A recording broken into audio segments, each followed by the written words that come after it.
ஸ்ரீ தமிழ் பக்தி சேனலுக்கும் அதனுடைய வியூவர்ஸ்களுக்கும் உங்கள் ஜோதிட ரத்னா வாக்கு சித்தர் சிறப்பு சேம்பர் பொருட்களுடைய ஆசீர்வாதமும் முதற்கான வணக்கத்தையும் தெரிவித்துக் கொள்கிறேன்.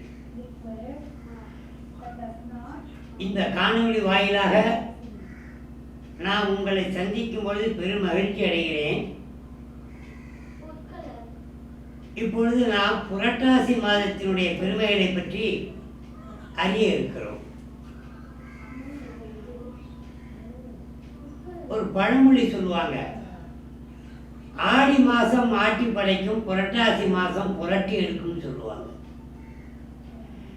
இந்த புரட்டாசி மாதம் என்பது சிவ வைஷ்ணவ பேதமில்லாத ஒரு மாதம். இந்த புரட்டாசி மாதம் புரட்டாசி சனிக்கிழமை ஆஞ்சநேயருக்கும் மகாவிஷ்ணுவுக்கும் ஒரு புனிதமான நாள். அதே போல புரட்டாசி மாதத்திலே நவராத்திரி என்று சொல்லக்கூடிய அம்பாளுக்கு உகந்த நவம் என்று சொன்னால் 9 இரவுகள் நவராத்திரியாக அந்த அம்பாளுக்கு இந்த புரட்டாசி மாதத்திலே சிறப்பாக கொண்டாடப்படுகிறது. அந்த நவராத்திரியிலே துர்கா, லட்சுமி, சரஸ்வதி அம்சமாக இந்த நவராத்திரியை நாம் கொண்டாடுகிறோம். முதல் 3 நாள் துர்கா அம்சமாகவும், அடுத்த 3 நாள் லட்சுமி அம்சமாகவும், அதற்கடுத்து 3 நாள் சரஸ்வதி அம்சமாகவும் இந்த நவராத்திரி விசேஷமாக கொண்டாடப்படுகிறது. அது மட்டுமல்ல, இந்த நவராத்திரியிலே முக்கியமாக விசேஷமாக ஆயுத பூஜை, சரஸ்வதி பூஜை என்று நாம் கொண்டாடுகிறோம். குழந்தைகளுக்கு அந்த அறிவு செல்வத்தை கூட்டுகின்ற கடவுள் சரஸ்வதி. அந்த அறிவு செல்வத்தை மட்டுமில்லாமல் வீரத்தையும் செல்வத்தையும் ஊட்டுகிறவள் அந்த துர்காவும் லட்சுமியும். ஆகையினால்தான் அந்த முப்பெரும் தேவியாரை நாம் நவராத்திரி விழாவில் நாம் கொண்டாடி மகிழ்கிறோம். அந்த சரஸ்வதி பூஜையிலே குழந்தையினுடைய படிப்புக்காக அவருடைய புத்தகத்தை எல்லாம் வைத்து நாம் வழிபடுகிறோம். அதோடு மட்டுமல்லாமல் நாம் எப்படி ஒவ்வொருவரும்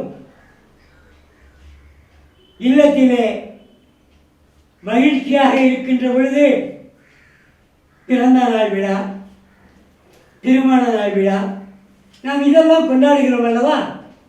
அதே போலத்தான் நமக்கு வாழ்வளிக்கின்ற ஜீவாதாரத்தை வழங்குகின்ற அந்த ஆயுதங்களை படைத்து நாம் ஆயுத பூஜை கொண்டாடுகிறோம். இந்த நவராத்திரியிலே மாலையபட்சம் என்று சொல்லுவார்கள். மாதம் அமாவாசை வருகிறது.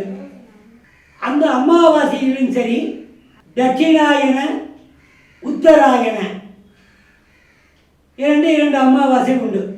அது விசேஷமாக கொண்டாடுவோம். அதாவது ஆடி அமாவாசை, உத்தராயணத்திலையும் தட்சிணாயணத்தில் தை அமாவாசையும் நாம் கொண்டாடுறோம்.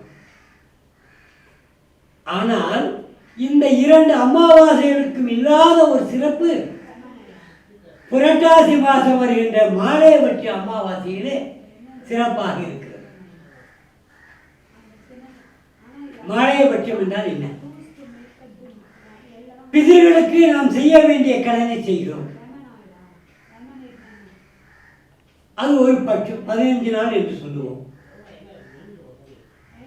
அந்த 15 நாளும் புரட்டாசி மாதம், அந்த 15 நாளும் மாலையபட்ச தினமாக நாம் கொண்டாடுகிறோம். அந்த 15 நாளும் பிதர்களுக்கு தர்ப்பணம் செய்து நாம் கடமைகளை ஆற்றுகிறோம். மாதம் நாம் பிதர்களுக்கு செய்ய வேண்டிய கடமையை செய்ய தவறினாலும் அல்லது தை அமாவாசை ஆடி அமாவாசை செய்ய தவறினாலும் இந்த மாலைய பட்சத்திலே நாம் பிதர்களுக்கு செய்கிற அந்த பிதிர் தர்ப்பணம் நீங்கள் இதுவரை செய்த பாவங்கள் அனைத்தையும் போக்குகின்ற விதமாக இந்த மாலையபட்சம் அமைந்திருக்கின்றது. ஆகையால் நாம் முன்னோர்களுக்கு செய்ய வேண்டிய நமது கடமையை, அந்த பித்ருவுக்கு செய்ய வேண்டிய கடமையை நாம் இந்த மாலையபட்சத்திலே செய்து நாம் பித்ரு கடன் நிவர்த்தி செய்கிறோம். ஆகையினாலே இந்த புரட்டாசி மாதம் அதனுடைய சிறப்பையும் எடுத்துக்கொள்கிறோம்.